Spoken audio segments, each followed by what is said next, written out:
बिस्मिल्लाहिर्रहमानिर्रहीम। अस्सलाम वालेकुम प्यारे बहन भाइयों, कैसे हैं आप लोग। उम्मीद करता हूँ खैरियत से होंगे। खुशामदीद कहता हूँ एक नई वीडियो में।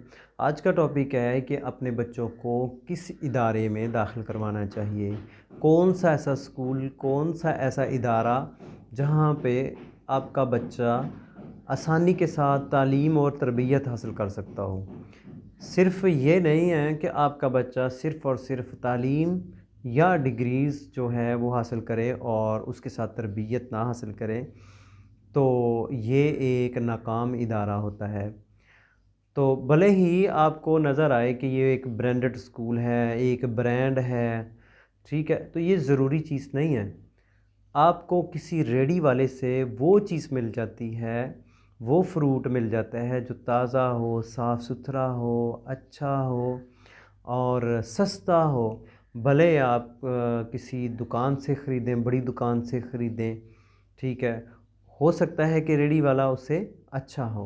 या यूँ समझ लिए कि आपने कोई लिबास ख़रीदा है लेकिन आप उसमें कंफर्टेबल महसूस नहीं कर रहे हैं और महंगा भी है, कंफर्टेबल भी महसूस नहीं कर रहे, आसानी भी महसूस नहीं कर रहे, तो इससे अच्छा है कि आप बेशक कोई ऐसा सूट ख़रीद लें जिसके लिए आपकी जेब भी इजाज़त देती हो और वो पहनने में भी अच्छा लगता हो और उसमें आप आसानी महसूस करते हों। मिसाल के तौर पर आप यूँ समझ लीजिए मैं एक स्कूल बनाता हूँ जिसका नाम है कंजुल ईमान बीकन। तो नाम रखने से पहले मुझे 100 बार सोचना चाहिए कि मैं क्या नाम रख रहा हूँ। कंजुल ईमान, ईमान का ख़जाना, बीकन अंग्रेज़, क्या ईमान का ख़जाना अंग्रेज़ है? तो इस तरीके से कि ये नहीं है कि एक बहुत सारे लोगों ने स्कूल्स जो हैं ये बिज़नेस बनाया हुआ है। वो नहीं देखते कि बच्चा जो है आपके पास एक मासूम है, गीली मिट्टी की तरह का है, उसको आप जो बनाना चाहें वो बना लें, ठीक है। तो देखना चाहिए कि आप जो ऑनर है स्कूल का वो एक बिज़नेसमैन तो नहीं है, तो क्या वो वाक़ई पढ़ा लिखा, सेंसेबल और बसीरत वाला है, दूरअंदेश है। तो ये ज़रूरी चीज़ें हैं।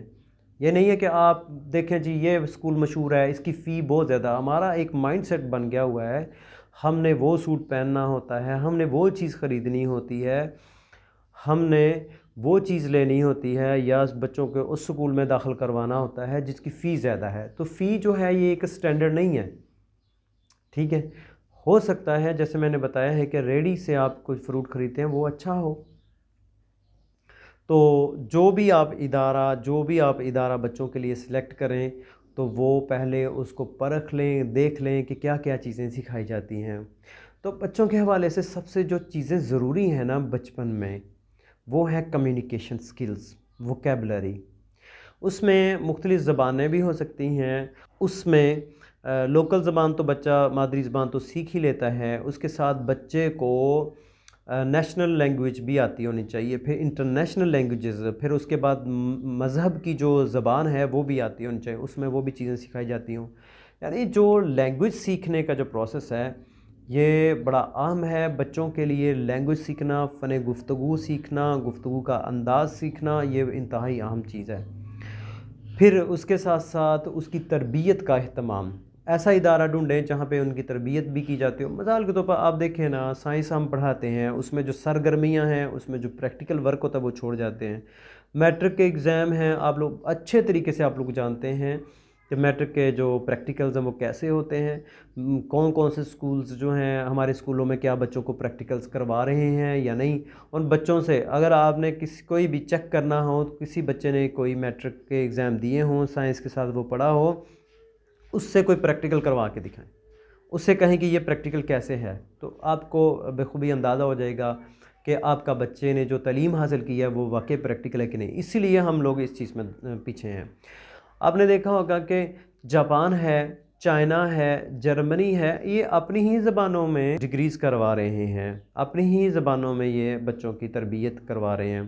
तो अब ये लोग तरक्की भी कर रहे हैं। आप अपने इर्द-गिर्द देखें ना, जो भी गैजेट्स हैं, आपको वो देखें तो या तो चाइना की है, जापान की है, बहुत सारी चीज़ें। आपके ये देख लें, मोबाइल फ़ोन्स हैं, आपने ये आपकी प्रोडक्ट नहीं है। लैपटॉप हैं, आपकी प्रोडक्ट नहीं है। गाड़ियाँ आपने बनाना शुरू नहीं की, ठीक है, हवाई जहाज़ आपने बनाना शुरू नहीं किया, बहुत सारी हर चीज़ जो है वो बाहर से बन के आ रही है। इसका मतलब ये है कि एक फुकदान है, हमारी जो स्टडी है, हम जो पढ़ रहे हैं उसके, वो क्रिएटिव नहीं है, प्रॉब्लम सॉल्विंग नहीं है। बच्चे के सबसे जो बेहतरीन चीज़ है वो कम्युनिकेशन स्किल्स उसको सिखाएं। एक बच्चा बड़ी डिग्री की हुई है, उसने बड़ा पढ़ा लिखा है, तालीम बहुत ज़्यादा है, वो डिलीवर नहीं कर सकता, फ़ायदा क्या है? तालीम अगर है उसके पास और वो कोई चीज़ बना नहीं सकता, सिर्फ अल्फाज का ही माहिर है, तो वो भी एक अच्छी बात नहीं है। उसको आती नहीं चाहिए, बहुत सारी चीज़ें हैं। वैसे जैसे ये ड्रिलिंग हो रही है, ड्रिलिंग करना हमें नहीं आती। हमें जो है वो एक लकड़ी की कोई चीज़ बनानी हो, टेबल ठीक करना हो, वो भी नहीं कर सकते। हम बिजली की कोई चीज़, वॉशिंग मशीन है उसको ठीक करना हो, कोई बल्ब ठीक करना हो, बल्ब लगाना हो, वो तक नहीं लगा सकते। हम एमएससी कर जाते हैं लेकिन हमें ये कोई भी चीज़ नहीं आती। मैं ये कह रहा हूँ कि तालीम के साथ, डिग्रीज़ के साथ स्किल्स का होना इंतहाई अहम है। स्किल्स होंगी तो आप लोग तरक्की करेंगे। स्किल्स की बड़ी अहमियत भी है। एक मेरा दोस्त है, उसके पास एक स्किल है, राइटिंग करवाते हैं, तो इतने ज़्यादा पढ़े लिखे नहीं हैं, तो मैट्रिक भी मेरे ख्याल से उन्होंने नहीं की, और यूनिवर्सिटीज़ में, कॉलेजेस में जाने के बाद, हॉस्टल्स का मुंह देखने के बाद जितने पैसे मैं अब ले रहा हूँ ना, इतने ही पैसे वो कमा रहे हैं। एक और हैं हमारे एरिया में, वो कोरियन ज़बान सिखाते हैं, तो उनके पास लास्ट बैच में 187 स्टूडेंट्स थे, तो एक बच्चे से वो 20,000 ले रहे हैं, तो आप समझें कि 2 माह के वो 75 लाख रुपया कमा रहे हैं स्किल्स की बिना पे। हमारे पास एजुकेशन बड़ी है लेकिन स्किल्स नहीं है, तो स्किल्स भी ज़रूरी है। स्किल्स इंतहाई अहम चीज़ है। अपने बच्चे को आप चाहते हैं, देखते हैं ग्रो होता, तो उसमें स्किल्स भी ज़रूर सिखाएं उसको। अगर स्किल्स सीखनी है तो उसमें कंप्यूटर एक अहम चीज़ है। देखें, कंप्यूटर में एक मशीन है, तो ये हर चीज़ आपको सिखाती है, तो इसमें बेबहा चीज़ें हैं सीखने के लिए। तो अपने आप को वैसे फ़ारग ना रखें, तो ज़रूर वो सीखें। तो बच्चों के हवाले से जो इदारा है, बच्चे आपके जो जिस भी इदारे में दाखिल होते हैं, तो आप कम से कम 1 साल तो वहाँ पे ही पढ़ाएंगे ना, उससे पहले तो नहीं ना, या अगले साल। तो 1 साल वो बच्चा सिर्फ़ और सिर्फ अल्फाज को ही सीखता है, तो इसका मतलब है कि उसने बस यही चीज़ें सीखी हैं। उसके साथ साथ एक्स्ट्रा बहुत सारी स्किल्स हैं, मसलन बहुत सारे स्कूलों में मार्शल आर्ट्स भी सिखाए जाते हैं, सेल्फ़ डिफेंस सिखाया जाता है, उसके साथ साथ उनको प्रैक्टिकल वर्क करवाया जाता है। कंप्यूटर की एक्स्ट्रा वो ग्राफिक्स है, ग्राफिक डिज़ाइनिंग है, वीडियो एडिटिंग है, उसके साथ साथ उनको ऑनलाइन अर्निंग का सिखाया जाता है। ये चीज़ें सारी सिखाई जाती हैं। अगर आज आप नहीं सिखाते, देखें जो सोशल मीडिया है उसका पॉजिटिव यूज़ इंतहाई अहम फैक्टर है। हम अपने बच्चों को तालीम दे रहे हैं, लेकिन सोशल मीडिया अब हमारे बच्चे खुद यूज़ कर रहे हैं। जब वो खुद यूज़ करेंगे तो वो उसका पॉजिटिव यूज़ करें या नेगेटिव यूज़ करें। अहम चीज़ ये है कि बच्चों को स्कूल्स के अंदर ये चीज़ें सिखाई जाएं कि सोशल मीडिया का पॉजिटिव यूज़ क्या है, उससे आप पैसे कैसे कमा सकते हैं। हम ये समझते हैं कि हमारा बच्चा, उसको पैसे नहीं कमाने चाहिए, उसको पैसे की तरफ भेजना ही नहीं चाहिए, जबकि यहूदियों को जो पहला असूल है वो ये है, वो सबसे पहली चीज़ वो सिखाते हैं बच्चों को कि वो पैसा कैसे कमाएंगे। वो पॉजिटिव रिलेशनशिप बिल्ड करते हैं मनी और जो स्टडी है इनके दरमियान। ठीक है, तो उसके साथ हमारा बच्चा जब मैट्रिक कर जाता है, तो आप लोग देखें नंबरों की दौड़ है, डिग्रीज़ की दौड़ लगी हुई है, हाँ उसके पल्ले कुछ है या नहीं है।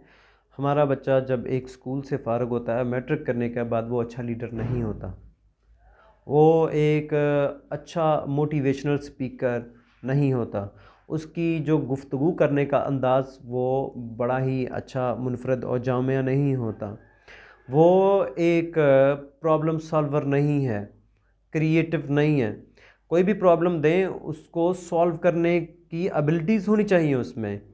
कोई भी मसला है उसका हल उसको आता होना चाहिए। हर, आप जानते हैं ना, मार्केट में हर ताला आता है तो उसके साथ एक चाबी है। इन्ना मअल उसरि युसरा, हर मुश्किल के साथ आसानी है।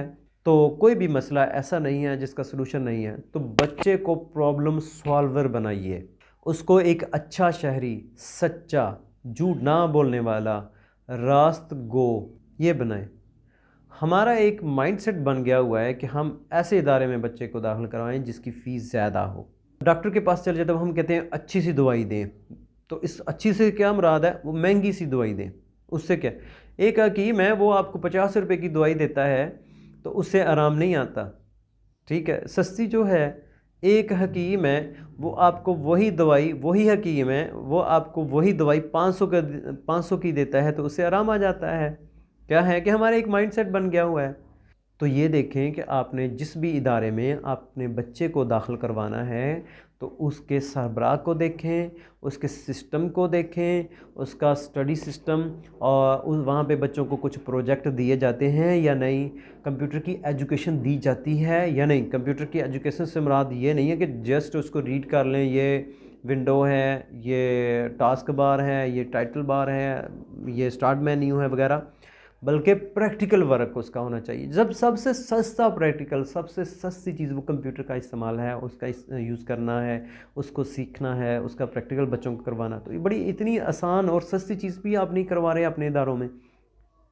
खुदा का खौफ करें और जो जो इदारों के मालिकान या सरबराहान जो बात सुन रहे हैं वो ज़रूर ये चीज़ें ज़रूर बिलज़रूर अपने इदारों में ये चीज़ें जो हैं वो बिल्ड करें। तब इसीलिए तो हमारे यहाँ पे जितना भी पैसा तो वो सारा बाहर चला जाता है। कुछ मोबाइल फ़ोन कंपनियाँ ले जाती हैं, कुछ कंप्यूटर्स की सूरत में, लैपटॉप्स की सूरत में बाहर चला जाता है, कुछ जो है हमारा नेटवर्क जो प्रोवाइड करने वाली कंपनियाँ हैं वो ले जाती हैं, कुछ जो गाड़ियाँ देने वाली वो ले जाती हैं, कुछ जो है एक आलू है वो जब बनता यहाँ पे है, उगाया यहाँ पे जाता है, सेल यहाँ पे होता है, उसको काटने वाला यहाँ का है, उसकी चिप्स बनाने वाला यहाँ पे है, पैकिंग करने वाला यहाँ पे है, बिजली यहाँ की इस्तेमाल हो रही है। एक आलू, फिर वही आलू आप 50 रुपये का ख़रीदते हैं और सारा जो प्रॉफिट है वो बाहर के ममालिक में चला जाता है। तो क्यों कि हम लोगों ने सिर्फ़ और सिर्फ हमारी स्टडी के अंदर ये सारी चीज़ें शामिल होनी चाहिए। जितनी भी ये चीज़ें हैं, लाइफ स्किल्स हमारी स्टडी के अंदर शामिल होंगी तो हम लोग तरक्की करेंगे। वगरना ये है कि बाहर के लोग आएंगे, उनकी प्रोडक्ट हमें वो हमें अपनी प्रोडक्ट सेल करेंगे, हम उनको बदले में पैसे देंगे। अगला दौर आने वाला बड़ा मुश्किल है, मेरी बात अच्छे तरीके से याद रख लें।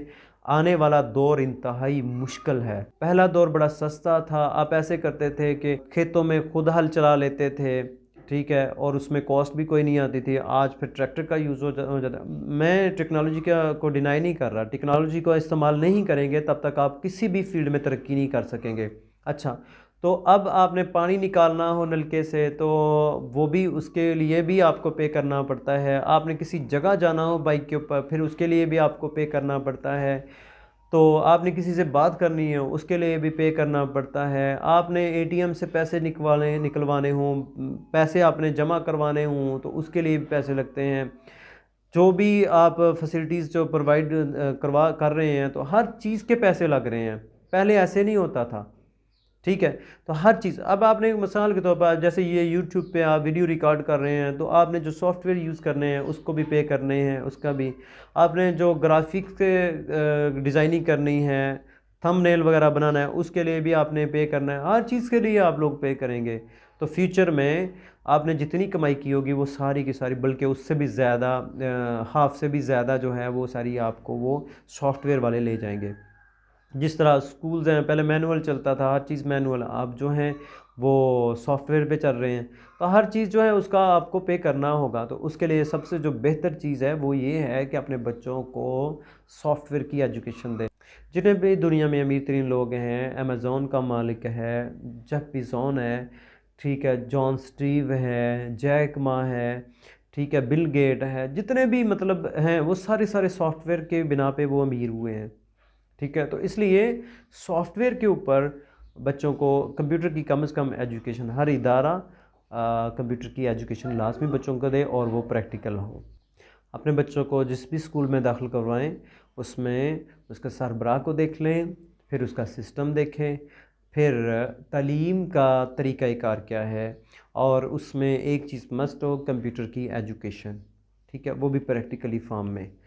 ठीक है जी, जज़ाकल्लाह। अस्सलामु अलैकुम वरहमतुल्लाहि वबरकातुहू।